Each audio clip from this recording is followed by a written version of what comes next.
Muy buenas a todos, les habla su amigo y hermano Agustín Zabaleta. Hoy les traemos un programa muy especial y una gran invitada, Vania Tais. Vamos a hablar sobre la fe católica y el periodismo. Como dice en Efesios 4:29, no pronuncien palabras malas, sino las que sean buenas, para la necesaria edificación, a fin de que beneficien a los que escuchen. Así que vamos a empezar con la oración al Espíritu Santo, primero antes de introducir a nuestra invitada. En el nombre del Padre, del Hijo y del Espíritu Santo. Amén. Oh Espíritu Santo, amor del Padre y del Hijo, inspírame siempre lo que debo pensar, lo que debo decir, cómo debo decirlo, lo que debo de callar, cómo debo actuar, lo que debo de hacer, para gloria de Dios, bien de nuestras almas, nuestra propia santificación. Espíritu Santo, por favor, danos agudeza para entender, capacidad para retener, método y facultad para aprender, sutileza para interpretar, gracia y eficacia para hablar. Danos acierto al empezar, dirección al progresar y perfección al acabar. Amén. En el Amén. nombre del Padre, del Hijo y del Espíritu Santo. Amén. Y te introducimos a nuestra invitada de hoy, Vania Tais, periodista peruana, comentadora y graduada de la Universidad de San Martín de Porres. Bienvenida, Vania. Hola, ¿qué tal? Qué gusto, qué gusto. Gracias por la invitación. Excelente, muchísimas gracias. Ahora cuéntame, ¿por qué decidiste estudiar periodismo? Bueno, en realidad nosotros, al menos en el Perú, tenemos como una gran referencia de periodistas como escritores. En realidad yo quería ser escritora, yo quería escribir ficción, yo quería escribir novelas, ficción, etcétera. Y como vi que Mario Vargas Llosa, que ahora obviamente difiero mucho de lo que pensaba, que en paz descanse, ¿no?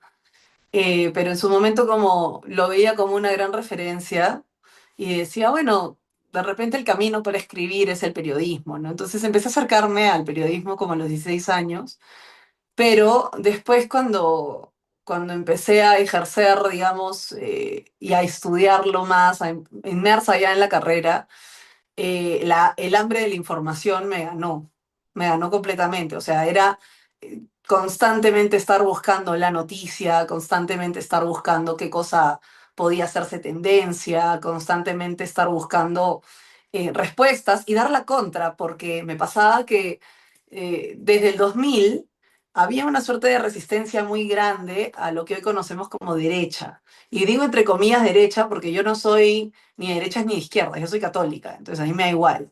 Yo les pego a todos por igual, siempre digo eso, ¿no?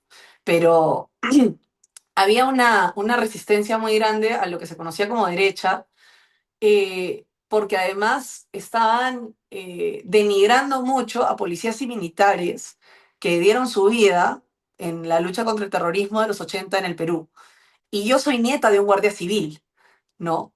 Entonces, a mí me molestaba mucho que haya toda esta ola de odio, digamos, a las fuerzas militares, a las fuerzas policiales, y que se reivindicara de alguna manera la razón por la que los terroristas se hicieron terroristas. Ay, mira, pobrecitos, eran marginados y no sé qué. Me di cuenta que había todo un discurso.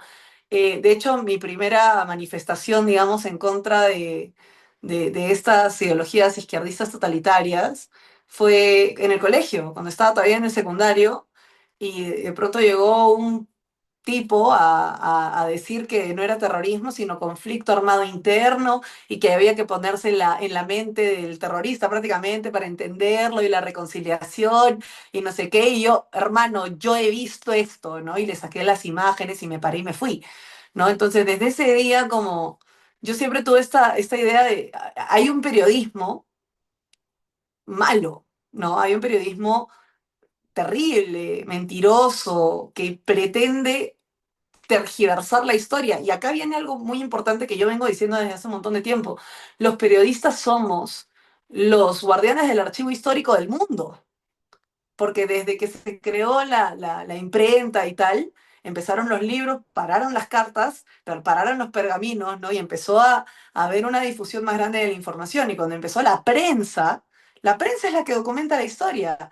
¿Y qué pasa si la documenta mal? ¿Qué pasa si la documenta sesgada? ¿Qué pasa si un magnate gigantesco de izquierda radical la paga, ¿no? La financia y la compra y le compra la ética, ¿no? Entonces ahí es donde yo digo, a ver, espérate. O sea, si hay de estos, tiene que haber de los buenos. Y si no hay de los buenos, tengo que ser yo la buena, ¿no? Entonces, a mí me costó mucho, me costó puestos de trabajo, conducción de programas en televisión nacional, pero y peleándome con el comunismo y con el liberalismo al mismo nivel, ¿no? Entonces, yo estudié periodismo para hacerle justicia a la historia, ¿no? Pero ya el ejercicio de mi carrera en sí es una oda a todo lo que considero correcto, ¿no? Excelente. Ahora cuéntame acerca de tu fe católica, o sea, ¿cuál fue desde tu niñez, adolescencia, y adultez, o sea, esos cambios y cómo encontraste ese camino a la Iglesia Católica y la defensa de la fe en el periodismo? Bueno, yo siempre he sido católica. Mi familia es muy, muy, muy, muy, muy, muy, muy, muy, muy católica con mayúscula. Tengo, mis dos abuelos son supernumerarios del Opus Dei y mi mamá y mi papá son muy católicos. O sea, toda la vida he tenido una formación católica. ¿Cuál es el tema? Yo me alejo un poco de la iglesia en esta etapa de paso del colegio, del secundario a la universidad. En ese puente yo me alejo un poco de la iglesia porque me quería divertir y no me dejaban salir en Jueves Santo y no me dejaban salir en Viernes Santo mientras todos mis amigos salían. Entonces como que yo me alejo un poco de la iglesia y empiezo a leer más a corrientes liberales, ¿no? Empiezo a leer más a corrientes liberales. Mi encuentro bien a conciencia, si quieres, con la iglesia católica es cuando yo reafirmo mi conversión y me reconvierto a la iglesia católica en el 2017. Perdón, 2018. En un día de la indulgencia plenaria fui, me confesé, pedí perdón y nunca más volví a caer en lo que había caído hasta ese momento, que era una serie de excesos, vicios, qué sé yo, ¿no? O sea, cosas propias del desbande de la juventud por el que yo también me dejé llevar. Por eso yo trato de siempre, como cuando hablo con jóvenes, siempre trato de decirles, no hagan lo mismo que yo hice, porque yo estaba como, a ver, voy a probar, y no está bien andar probando cualquier cosa, ¿no? Entonces eh, es mejor no meterse ahí porque a mí me hubiera gustado vivir una vida en virtud toda la vida. No, o sea, ahora lo veo hacia atrás y obviamente no volvería a pisar ahí. Es como pisar caca, no vuelves a hacerlo, ¿no? Entonces, cuando yo me vuelvo a encontrar con la iglesia, me doy cuenta de que mi conexión con la iglesia era mucho más profunda, ¿no? Y a pesar de yo no haber trabajado en eso antes o haber aplicado, siempre de alguna manera fui muy fiel a lo que me habían enseñado en casa, que siempre fueron los valores católicos, ¿no?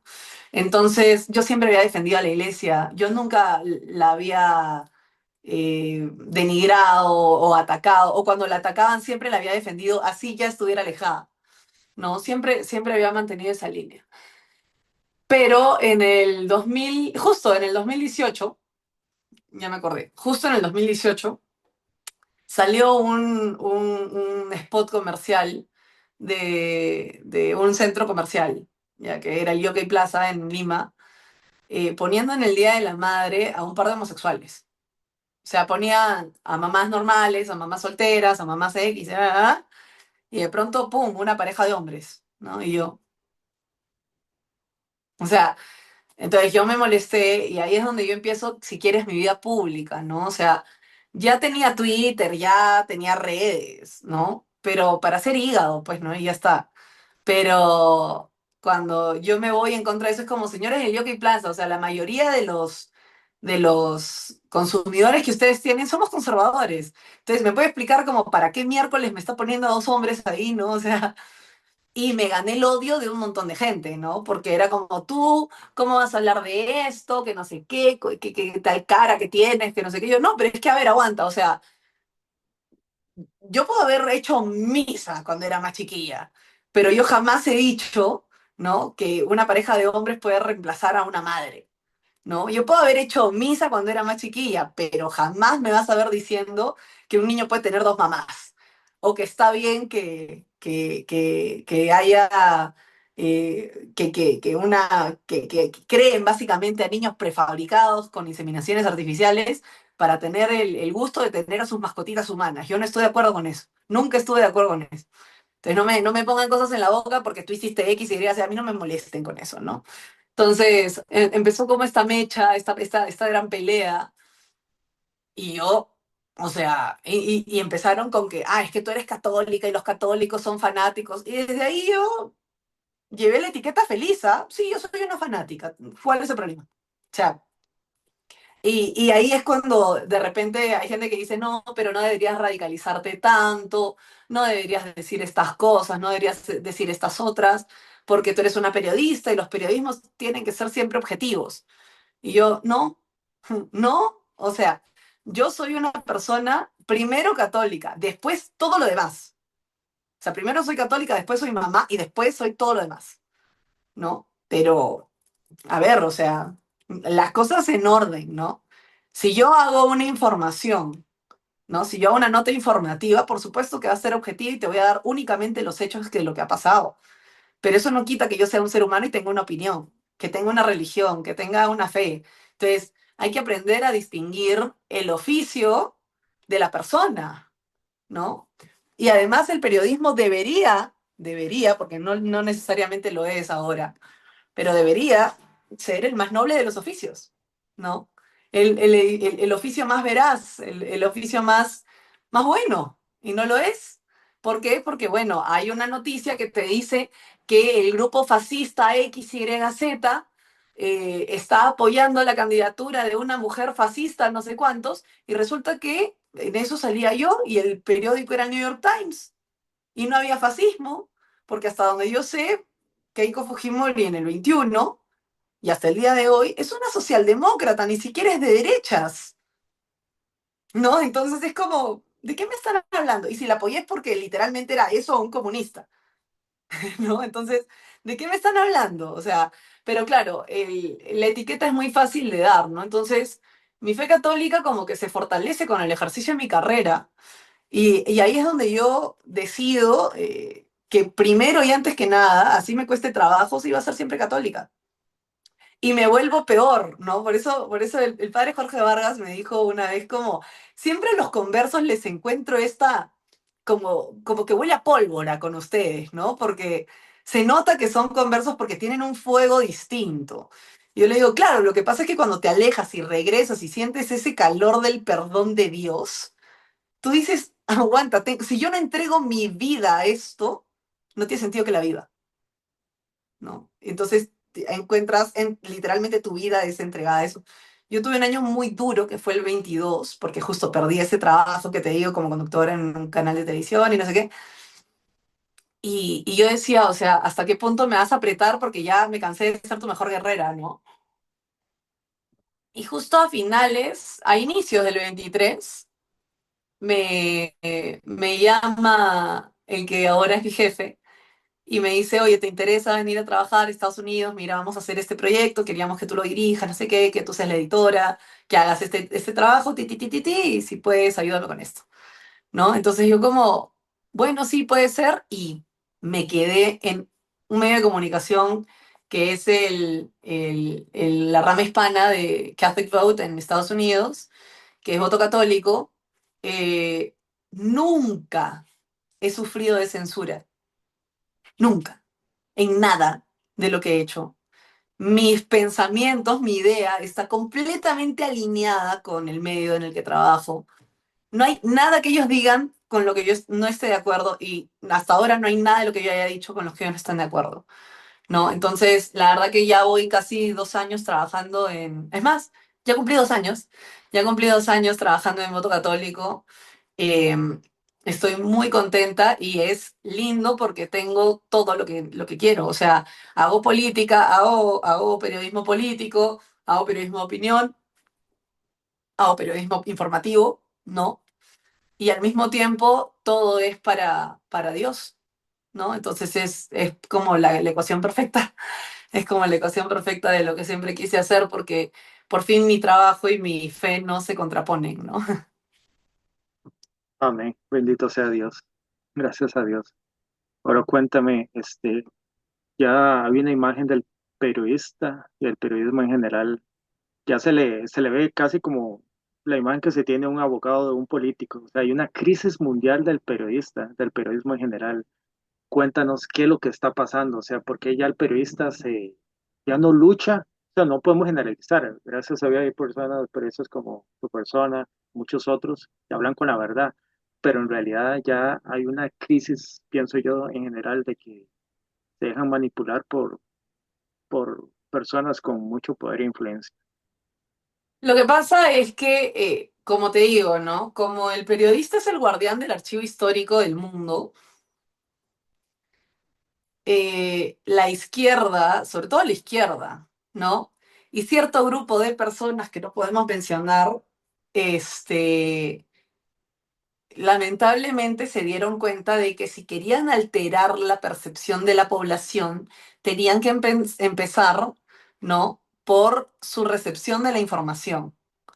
Entonces, crearon medios de comunicación digital, empezaron a financiar a otros, eh, y ahí es donde tú ves, por ejemplo, cómo hay un viraje por ejemplo, en Panamá, hay un viraje en el país de España, hay un viraje en el mundo, hay un viraje en CNN, ¿no? En Estados Unidos, o sea, en ciertos medios de comunicación argentinos, ¿no? ¿Por qué te digo esto? Porque en América, por lo menos, Estados Unidos, México, Argentina, Perú son los cuatro países como más importantes e influyentes por sus radios de comunicación, digamos, sus radios de comunicación geopolítica, ¿no? Y agarraron todo en CNN, ABC, NSBC en Estados Unidos, en México, ADN 40, La Sexta, La Octava, en Argentina el Clarín, ¿no? En Perú La República, El Comercio, Perú 21, el mismo Hildebrand, que siempre es un adalid del comunismo, ¿no? Y así empezaron a ganar medios de comunicación y específicamente en Panamá y Perú, Soros tiene su títere, que fue Gustavo Gorriti, pues, ¿no? Que quiso virar todo hacia la izquierda. ¿Y por qué te digo esto? Porque, bueno, ahí es donde empiezas con una agenda en la que premias, por ejemplo, a los medios de comunicación que más te promueven el aborto, donde premias más a los medios de comunicación que te promueven eutanasia, igualdad LGTBIQ, más, y lo que siga, ¿no? Y lamentablemente tú ves los resultados más que abogados, son activistas, no son periodistas, son activistas. Entonces, hay una doble labor, digamos, del periodista hoy en día, que es por un lado el lado profesional, el de informar correctamente, y por otro lado este lado moral, que tiene que hacer activismo contrarrevolucionario. O sea, es una necesidad de esta época, porque si nosotros no les damos la contra, no hay quien les dé la contra, ¿no? Entonces, por ejemplo, ¿no? Oye, la pastilla abortiva, ¿no? Un titular del New York Times, ¿no? La pastilla abortiva es menos nociva que el Tylenol, o sea, que una pastilla para el dolor de cabeza, ¿no? Entonces, claro, ¿cuál es la obligación del periodista? No darte su opinión, sino nuestra obligación es, oye, por si acaso, eso es mentira, ¿no? La pastilla abortiva es letal para el cuerpo de la mujer. Y te vamos a explicar objetivamente por qué. ¿Y el lado moral qué hace? Pelear, ¿no? O ¿sabes qué? Ya como voto católico ya pusimos esta nota. Pero ahora yo, como Vania Tais, tengo que pelearme sobre esto. Tengo que decir, oye, esto es mentira. Esto es falso. La pastilla abortiva te puede matar. Mira el testimonio de Sarah Huff. Casi se muere desangrada en su cuarto, ¿no? Después de haber abortado con una pastilla. Entonces, cuidamos el medio ambiente, ¿no? La izquierda clásica. Cuidamos el medio ambiente, el ecologismo es lo mejor que te puede haber pasado en la vida. ¿Sabes cuánto puede dañar al medio ambiente la producción de pastillas abortivas? Ahorita están creando una comisión en la Cámara de Diputados, en la Casa de Representantes en Estados Unidos para ver los impactos ambientales de la pastilla abortiva. Así que con tu mismo argumento del ecologismo vamos a demostrarte que tu pastilla es una porquería. Y así, esa es nuestra tarea hoy en día, ¿no? ¿Cuál es el problema? Que hay un montón de plata y el otro lado no invierte. Y es algo que yo siempre he dicho. La derecha o los católicos no ayudan. Porque yo estoy segura de que un montón de gente quiere hablar, de que un montón de gente quiere levantar la voz, pero el católico promedio trabaja. Y como trabaja, no tiene tiempo de hacer estas cosas. Y como no les van a pagar, ¿no? Por decir ciertas cosas o por ser parte de un grupo que diga ciertas cosas, por hacer protestas, por hacer... Obviamente la gente no se va a mover porque primero tiene que buscar el bienestar de su familia. Y no los culpo porque es lo normal. ¿Cuál es la diferencia con ese lado progresista que también viene de la derecha? ¿No? Esto woke tiene financiamiento, entonces esa gente no solo trabaja, sino recibe plata por ahí también. Entonces ellos sí pueden salir, ellos sí pueden tomarse un día de descanso porque se les paga. Entonces, como no hay una inversión real por el otro lado, siempre nos ganan las batallas por retórica, cuando realmente no son muchos, pero hacen mucha bulla. Cuéntanos alguna experiencia que hayas tenido en batalla cultural y guerra espiritual en el periodismo. No, a su madre, me puedo quedar hasta pasado mañana, pero a ver, a su. A ver, una de las grandes cosas que de repente me tocó vivir fue la marcha por la vida más grande que hubo en América, que es la marcha por la vida de 850.000 personas, creo que fue 800.000, no me acuerdo, en Lima, ¿no? Y meterte contra la maquinaria del aborto es fuerte, ¿no? Entonces, em, yo creo que he tenido varias. A ver, un arzobispo ha tratado de censurar una conferencia mía y me dedicó una homilía, o sea, a ese nivel. Una de las más grandes peleas que he tenido recientemente ha sido hacerle una carta abierta al arzobispo de Lima por una obra teatral que se presentó en la Pontificia Universidad Católica del Perú, que se llamaba María Maricón, ¿no? Entonces, por el título nomás ya más o menos date cuenta lo blasfema que era, y el arzobispo dijo, hay que explorar los buenos elementos que hay en esto, lo bueno que puede haber. Esta porquería no puede ser buena por ningún lado, rey, sal de ahí.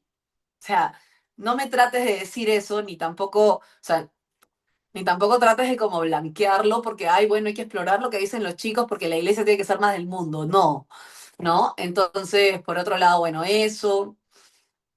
Eh, ¿Qué más ha pasado? Oh, bueno, el eterno cliché de fascista católico ultrafanática, ¿no? Yo creo que es como, pero para mí eso ya es un clásico de Disney, ¿no? O sea, la verdad que yo ya estoy muy acostumbrada a que me digan así. Y es más, hace poco subí a mi canal de YouTube una entrevista, ¿no? Que le hice a mi esposo. Y fue divertido porque en los comentarios pusieron como, este canal es de derecha, no sé qué cosa. Y yo así como ultraderecha para los amigos, ¿no? O sea, porque ya como me acostumbré, ¿no? Me he peleado con muchas personas por tratar también de llevar... y justo hoy voy a escribir una reseña sobre esta película, no sé si sabes cuál es, El Apocalipsis de San Juan, que yo espero que pronto ya llegue a plataformas, etcétera, Y muy buena pero recomendada. Sí. muy buena, ya muy buena y muy recomendada. Pero esta película, por ejemplo, te explica cómo una de las trompetas es el protestantismo. Y otra de las trompetas es la falsa sinagoga, la sinagoga de Satanás, ¿no? Entonces, para buen entendedor, ¿no? Yo me he peleado mucho por esos temas. eh, y también con esto que se conoce como nueva derecha, no por las personas que están involucradas en el movimiento, sino porque puede existir una alianza política con ciertos sectores opuestos, pero sí tengo esta constante lucha para que la gente entienda que el liberalismo y el catolicismo no son compatibles. O sea, tú puedes ser liberal, sí. Yo te puedo respetar, sí. Puedes ser mi amigo, sí. Pero el liberalismo es contrario a mi fe. Y yo no lo voy a hacer nunca, ni lo voy a como avalar, ¿no? Entonces, es como complicado tratar de estar como entre la espada y la pared constantemente porque asumen que eres algo solamente por ciertas posturas que tienes, ¿no? Entonces hay que estar constantemente como en esa lucha.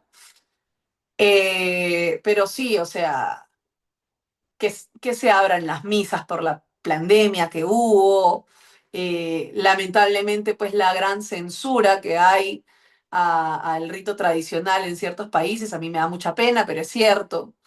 Eh, y así sucesivamente, ¿no? Esas son las grandes guerras espirituales que si quieres estamos librando. Y en el tema de la batalla cultural, pues que no me ha tocado, ¿no? O sea, irme contra el aborto, irme contra lo LGBT, irme contra la fertilización in vitro, irme contra... Ah, hace poquito, estoy justo en medio de una guerraza contra el feminismo. ¿No? ¿Por qué? Porque hay una mamá que tiene una serie de problemas psicológicos y psiquiátricos, ¿no? Que quiere quitarle la custodia a un buen padre de familia para meter a sus hijos en un centro de educación alternativa pro LGTB, ¿no? Quiere vestir a su hijo mayor de sirena, el niño tiene 5 años, ¿no? Y obviamente se me han venido encima todas las feministas que la apoyan, ¿no? Diciendo que cómo es posible que yo sea tan discriminadora y que no soy mujer, ¿por qué no la voy a apoyar? Y es como, no, obviamente yo defiendo a los buenos padres de familia, ¿no? A los padres de familia que eh, sí quieren cuidar y criar bien a sus hijos, como este padre, ¿no? Y que no quiere que le estén vistiendo de sirena a los 5 años, para confundirlo. ¿No? Entonces es muy complicado ir contra corriente, sobre todo cuando eres mujer y te metes contra el feminismo, porque es como, no eres mujer, es como, sí, sí soy, pero soy una mujer con cerebro, ¿no? Entonces es como complicado, pero ahí estamos porque o sea, y eso es algo que como que siempre he tratado de resaltar, ¿no? Los católicos tenemos un llamado distinto. Nosotros sí estamos llamados a lo extraordinario. O sea, nosotros sí estamos llamados a, si te parece mucho, no es nada. ¿No? Porque los santos fueron más, ¿no? Entonces, tenemos un llamado a lo extraordinario, tenemos un llamado a lo fuera a lo fuera de lo común, a lo extraordinario. O sea, no hay otra forma de decirlo, ¿no? Entonces, sí es importante que tengamos en cuenta que si hay muchas batallas que librar, las tenemos que librar con gusto, porque es lo que se nos pide, que hagamos lo extraordinario, ¿no? Excelente, así es. Ahora cuéntame, ¿cuál debe ser, si algún muchacho quiere estudiar periodismo o los periodistas jóvenes que hay en este momento y si dicen ser católicos, cuál debe ser ese perfil de un periodista católico? A ver, el periodista católico primero que nada tiene que deberse primero a la verdad, ¿no? O sea, Cristo es el camino, la verdad y la vida. Con que ya estés con uno de los tres, con que estés cerca a la verdad, estás bien, ¿no? Entonces, al menos a la hora de informar, tu vida personal puede oscilar, puedes incluso mentir varias veces en tu vida personal y arrepentirte luego y qué sé yo. Pero en la profesión, en el oficio, no se te permite. No, o sea, no está permitido. Es muy importante que todo lo que hagamos lo meditemos primero, ¿esto haría feliz al Señor o no? ¿Esto le va a hacer bien a la iglesia o no? ¿Esto que voy a decir le va a hacer bien a la iglesia o no? ¿Le va a hacer bien a la comunidad o no? Porque ese tiene que ser como el termómetro para saber cómo ejercer la carrera. No, nosotros no podemos desinformar porque para eso tenemos un montón de medios ya. Para eso ya hay un montón de periodistas, para eso ya hay un montón de medios, para eso ya hay un montón de gente que está ahí afuera mintiendo a diestra y siniestra. Nosotros tenemos que tratar de ir por el lado de la información. Y la verdad suele estar de nuestro lado. Los datos suelen estar de nuestro lado. Entonces sí, yo impulsaría al joven periodista a que esa sea su máxima, ¿no? que su trabajo agrade a Dios y aporte a la iglesia. Excelente. Ahora cuéntame acerca de lo que pasó con Diane Montagne y Tradiciones Custodias. Cuéntanos, o sea, sí, acerca de esta periodista y qué fue lo que realmente pasó y qué es lo que va a pasar. A ver, Tradiciones Custodes es un documento, para los que no saben, es un documento donde se restringió a su mínima expresión la misa tradicional en latín. Es en base a eso. Entonces ahora Diane Montagne ha publicado un material bastante extenso, hablando de un informe del Vaticano que fue utilizado en el periodo previo a Traditionis Custodes, que de hecho apoyaba el acceso continuo a la misa tradicional. Y si nos damos cuenta, el Papa Francisco también había protegido mucho a la Fraternidad Sacerdotal de San Pedro, que es la fraternidad sacerdotal creada por Juan Pablo II y que depende del Vaticano, ¿no? Entonces tú dices, o sea, de repente el Papa Francisco no era tan anti-latín, por decirlo así, ¿no? O anti-tradición, sino había una suerte de encuesta entre los obispos, ¿no? Y, y en realidad la mayoría en esa encuesta estaba de acuerdo con que se amplíe el uso de la misa tradicional que había propuesto Benedicto XVI.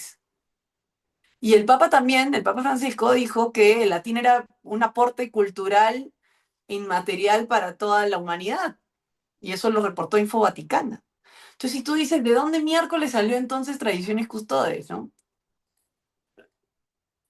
Bueno, eh, pasó que yo creo que hay una infiltración tan grande dentro de la iglesia que se ha querido despojarla de su más profunda identidad. ¿Y por qué te digo esto? Porque eh, si nosotros vemos la historia de la iglesia, siempre es muy accidentada. O sea, la historia de la iglesia es muy accidentada. Y como está compuesta por hombres, no está excelsa de errores, ¿no? No está excelsa de cometer errores. Entonces, yo creo que sí es importante que tengamos en cuenta que Tradiciones Custodes ha sido como una reacción de aquellos que quieren seguir despojando a la iglesia de su identidad. ¿Por qué digo esto? Porque empezó con el Concilio Vaticano II, lamentablemente.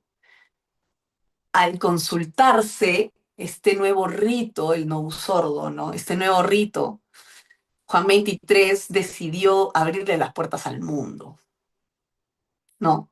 Y después Pablo VI consolida esta reforma, este Concilio Vaticano II, al cual somos fieles hasta el día de hoy, ¿no? O sea, no quiere decir que seamos vacantistas ni nada, estamos hablando de historia. ¿No? Entonces, yo sí creo que ahí cuando se le abrieron las puertas al mundo y para este nuevo rito se tuvo en cuenta a metodistas, a pentecostales y a hebreos, ya estabas desvirtuando de alguna manera el rito católico. Porque nosotros no debemos abrirle las puertas al mundo. Mira cómo le ha salido esto. Y ahora, de esa apertura de puertas ha venido la otra, que es el camino sinodal alemán, por ejemplo, ¿no? De ahí se yergue una estatua de Lutero. ¿Me dejo entender? Entonces, no tiene mucho sentido, ¿no? Que nosotros vivamos en esta, si quieres, ambigüedad, ¿no? En esta gran ambigüedad de doctrina. Y creo que también se va a resolver pronto, ¿ok? O sea, esto es algo que a mí particularmente me parece bien, porque yo siento que esto se va a resolver pronto. Todas estas documentaciones eh, que está sacando Diane Montaña, creo que van a llevar a que haya una investigación, si quieres, más profunda de todo lo que sucedió y que esto finalmente termine en lo que es lógico, que Tradiciones Custodes se modifique o que quede sin efecto. para que la gente pueda acceder al rito más elevado, que es la misa tradicional. Y digo que es lo mejor, ¿por qué? Porque yo no voy a negar el buen impacto del novus sordo, que es evangelizar. O sea, las personas necesitan una introducción al catolicismo, necesitan empezar su camino en la fe católica, necesitan entenderla en su lengua porque no entienden o no saben leer de plan. Te pasa, sobre todo en misiones, ¿no? Entonces, tú no vas a pedir eso de la gente. Pero lo que sí puedes pedir es, una vez que ya sabes leer, una vez que ya conoces el rito normal, si quieres, el rito no sordo, el rito convencional, una vez que ya estás cerca de la iglesia, elévala, eleva tu forma, ¿no? Debería haber sido un camino a, no debería haber sido la forma definitiva y terminar con la anterior, sino un camino a que la gente se inserte a la misa tradicional, ¿no? Y al lenguaje oficial de la Iglesia Católica, que es el latín, ¿no? Entonces, imagínate, ¿qué más quiere el demonio, ¿no? Que se deje de rezar en latín. ¿Qué más querría? Porque el latín lo que demuestra es que la Iglesia Católica se hizo universal. Por eso le duele tanto. Hay un montón de gente que me dice, ay, pero ¿cómo los ángeles van a hablar en latín? Ay, ¿cómo un demonio va a odiar el latín porque es el idioma de la iglesia si ese era el idioma de los romanos? Ay, Vania, que no sé qué. Como, no hay que ser básico, ¿no? Si el demonio odia el latín y los exorcismos se hacen en latín y todo esto, es porque el latín demuestra que el idioma oficial de la Santa Iglesia Católica es el idioma que era más universal en su momento. Es un idioma que le recuerda al demonio que perdió ante la crucifixión de Cristo. Por eso lo detesta y por eso odia también a su madre, ¿no? Entonces, si tú das una de María en latín, un demonio se retuerce. Entonces, ¿qué mal quiere el demonio? Que la misa deje de ser en su forma más elevada, ¿no? Que hayan iglesias minimalistas que parecen un salón de reuniones de los testigos de Jehová, ¿no? Este, sin cruces a veces, ¿no? Para recordarle al demonio que va ganando. No, pues, necesitamos belleza, arte. Necesitamos otra vez llenar nuestras iglesias de arte, de imágenes, de representaciones, volver a tratar de emular el cielo en la tierra, ¿no? Y eso es lo que posiblemente se logre después de esta revisión, ¿no? Yo creo que sí se va a revisar el tapete. Excelente, gracias, Vani. Ahora cuéntanos, ¿podrías decirme tres medios de comunicación a nivel mundial que pueden ser fiables? Desconfiamos del 99% de los medios de comunicación. Pueden decirme, o sea, alguien que diga, quiero ver noticias, quiero informarme a nivel mundial, no solo a nivel local. Pero digamos, hay una crisis del periodismo. ¿Puedes decirme, mencionarme tres a nivel mundial que se puedan ver noticias en español y en inglés? Sí, sí, bueno, Catholic Vote, obviamente, ¿no? O sea, yo creo que arranco con donde yo trabajo, porque no porque trabaje ahí, sino porque nos cuidamos mucho de dar información real, ¿no? Entonces, Catholic Vote primero en inglés y obviamente la versión hispana, que es voto católico. Yo creo que podemos seguir confiando fielmente en el debate de España. Yo creo que el debate a veces patina, pero tiene todavía muy buenos elementos. En España también la Gaceta, ¿no?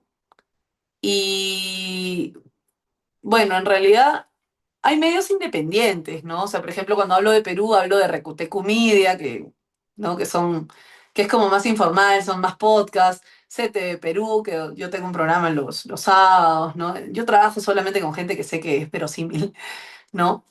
Em, y bueno, en México, por ejemplo, hay de todo, pero a pesar de ser medio de izquierda, hay muy buenos periodistas.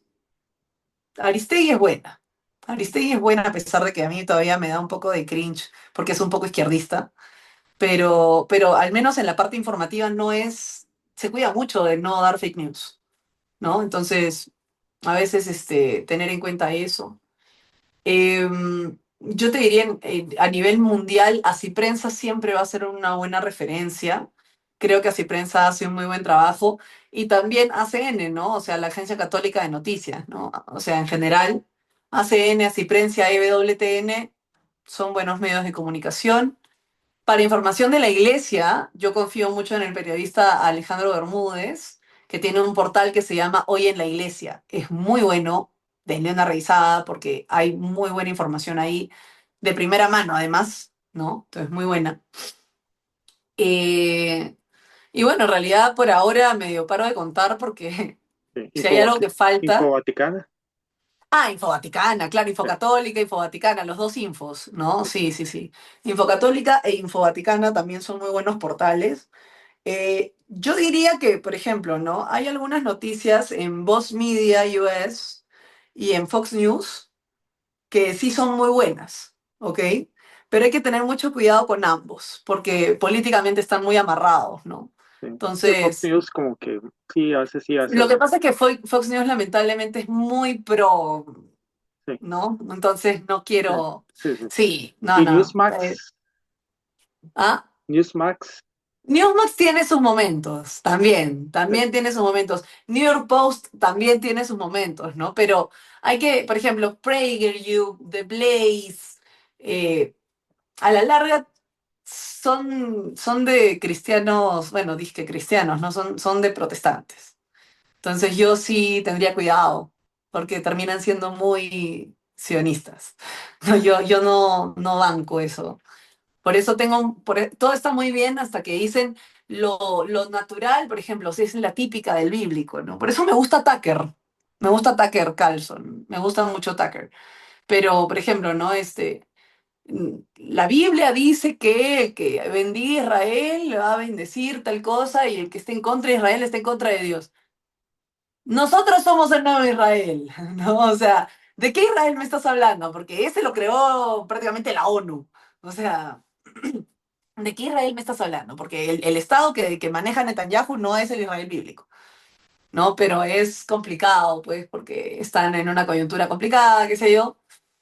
Así que bueno, por eso importante tener en cuenta que eh, todo se tiene que agarrar con pinzas igual. O sea, también cuestionen todo lo que yo ponga, cuestionen todo lo que ponga Ciprensa, cuestionenlo todo. Pero somos menos proclives a dar información falsa, ¿no? O sea, y si nos equivocamos en algo, normalmente damos una fe de ratas. excelente. Gracias, Vania. Ahora, si me puedes regalar alguna reflexión final acerca de todo lo que hemos hablado. Bueno, que ahora estamos en un momento de resistir, ¿ya? Estamos en un momento de resistir muchísimo. No, no es un momento para crear, porque todo lo que se creó ya estaba creado. No es un momento, bueno, si quieren sí, ¿no? La creatividad no tiene límites, pero a lo que voy es, no hay muchas cosas nuevas que vayamos a hacer, ni tampoco vamos a expandir la Iglesia Católica como se expandió en la época de los Reyes Católicos. O sea, eso no va a pasar. Podemos ser misioneros, podemos intentar hacer muchas cosas, pero yo sí le voy a dar peso a resistir. En este momento tenemos que resistir los embates del demonio que vienen a través de estos movimientos antifascistas, supuestamente, ¿no? De estos movimientos anticatólicos que pretenden derribar la cruz más grande del mundo, como el Valle de los Caídos, de estos movimientos anticatólicos que pretenden decirte cuántos hijos tener, porque si no, huella de carbono, ¿no? Decirte que debes abortar, ¿no? O que puedes vivir tu sexualidad como te da la gana. Entonces es complicado, pero hay que resistir mucho. Y las grandes revoluciones empiezan en la mesa de la cocina, conversando con los hijos, haciendo familia, teniendo hijos y estando presentes con los hijos, ¿no? Entonces yo creo que sí es importante eh, darnos ese espacio, ¿no? Darnos ese tiempo de hacer familia y hacerla crecer y hacerla católica. Y entregar nuestro trabajo a Dios, porque si no, hagan lo que hagan, ingenieros, policías, bomberos, lo que sea, ¿no? El trabajo que se entrega a Dios es un mejor trabajo. Entonces, todo lo que hagamos que sea para agrado de Él y que sume a la iglesia, ¿no? Es eso. Esa es mi reflexión final. Muchísimas gracias, Vania. Gracias por acompañarnos en Vox Veritatis. No, También gracias a ustedes por la invitación. también te podría pedir un último favor, si nos puede regalar la oración final, si puede ser espontáneo, o si quieres hacer un Ave María, un Padre Nuestro, como vos quieras. Yo creo que mejor una Ave María para no salirnos Sí, del, sí, sí, nos queda, ¿no? poder regalar en latín, para que seamos Sí, genial. Está gracias. bien, perfecto. A ver, in nomine Patri et Filii et Spiritus Sanctis. Ave María, gratia plena Dominus tecum, benedicta tu in mulieribus et benedictus fructus ventris tui, Iesus. Sancta María, Mater Dei, ora pro nobis peccatoribus, nunc et in hora mortis nostre. Amén. In nomine Patri, Filii et Spiritus Sancti. Amén. Así que bueno, Muchas gracias, Vania. gracias. Gracias por todo. Y esto fue un programa más de Vox Veritatis. Se los programamos en el próximo programa. Y asimismo, Vania, te doy una invitación para un próximo. Si nos quieres después acompañar Sí, en otro programa, en algún otro tema, serás bienvenida. Muchas gracias. claro que sí, muchas gracias. Cuídate. Cuando quieran estoy disponible. Gracias. Adiós, gracias.